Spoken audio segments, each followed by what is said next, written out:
The growth of the digital platform economy has dramatically changed the way we live. The platform in platform economy means online matchmakers or technology frameworks. Well-known IT businesses such as Amazon, Uber, and YouTube are all platforms, so it's very likely that you've already experienced this new platform economy in some shape or form. But in Korea, the word platform is used in a narrower sense, mostly in the context of discussing the working conditions of platform workers. The most common examples of platform in Korea are food delivery apps. Koreans saw a huge rise in delivery services that connect customers with the restaurant owners through smartphone apps in the past decade. Recently, there was a news report that Korea's biggest food delivery service company was sold out at a price of $4 billion. To some people, it sounds like a great success story, and other people first thought about the working conditions of delivery drivers, who are barely earning above the minimum wage set by the government. Some pointed out it's only the shareholders of those platforms who make money through the platform economy. The pace of our platforms facilitating our daily life is ever accelerating. It's a double-edged sword. On one hand, it will create jobs, improve the economy, and provide services that are in demand. On the other hand, these companies can take advantage of the lowest level of employees. The rise in the platform economy coincided with the amount of platform workers. This has sparked a debate of working conditions for those employed by these companies. So I said the rise in the platform economy coincided. So we talk about the platform economy. It's also called the digital platform economy, or just platform economy for short. So like we said in the text, it can be Uber that connects drivers to passengers. It could be YouTube, which connects like viewers to entertainers. And it can also be in Korea like Yogyo, so mostly delivery services. So if you want food, this will connect you to a restaurant or other delivery service. So the platform economy coincided. So if something coincided, it means it happened at the same time with the amount of platform workers. So as the platform apps increase, the platform workers increase. Those are the delivery drivers we see all over the streets. And then I said, this has sparked a debate of working conditions. So to spark a debate means to start a debate. Usually it means that the debate was not planned. It just kind of happened. So to spark a debate means when a debate happens because of an event or something new. Companies in the platform economy have come under fire recently. As the economy grows, so will the concern over payment, benefits, and safety of the workers. So I said the companies in the platform economy have come under fire recently. So if someone is under fire, it's a military term. It means they are being shot at with a gun. But a company can come under fire, or a person can come under fire if they did something controversial, or they're being attacked with words, or being attacked online. They're coming under fire. That means they're receiving a lot of hatred or criticism for something they've done. It is too early to tell where the platform economy is headed.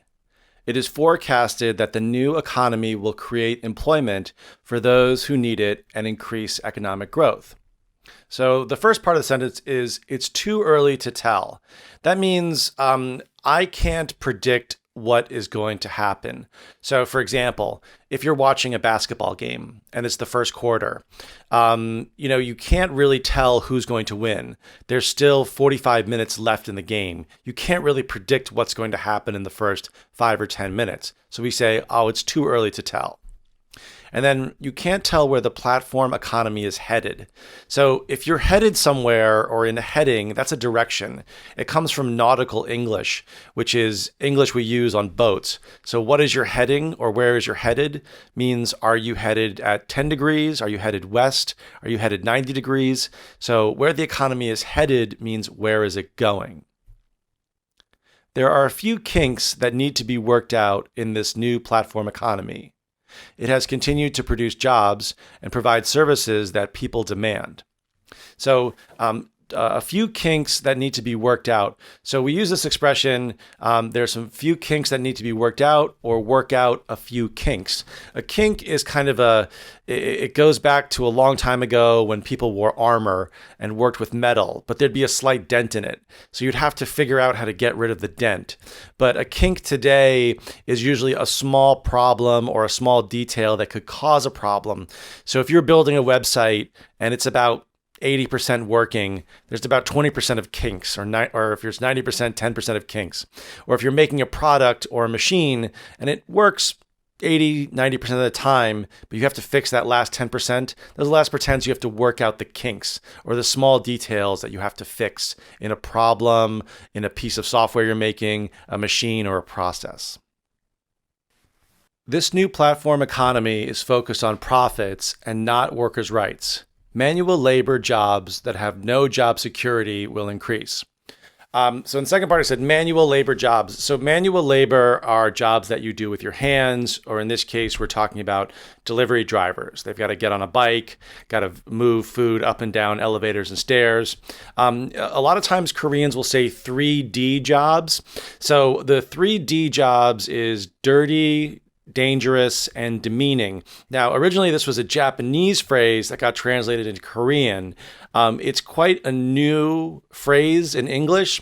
So Koreans say 3D jobs a lot, but not every English speaker understands what 3D is. It's more of an Asian concept. So instead of saying that, we would say manual labor. It could be blue collar, but manual labor is another way, and I'll explain another expression in the next sentence.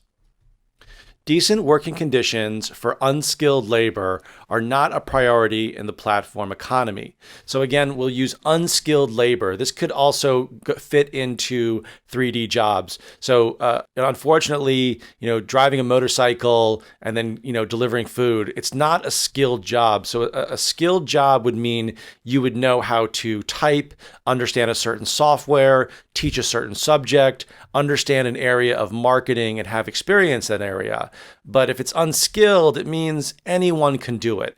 So for example, anyone could be an Uber driver. As long as you have a driver's license, it doesn't take that much skill. So again, we don't say 3D because 3D just means three-dimensional, and we don't really say 3D jobs that much. So we'd say more blue collar, manual labor, unskilled labor are more common than 3D.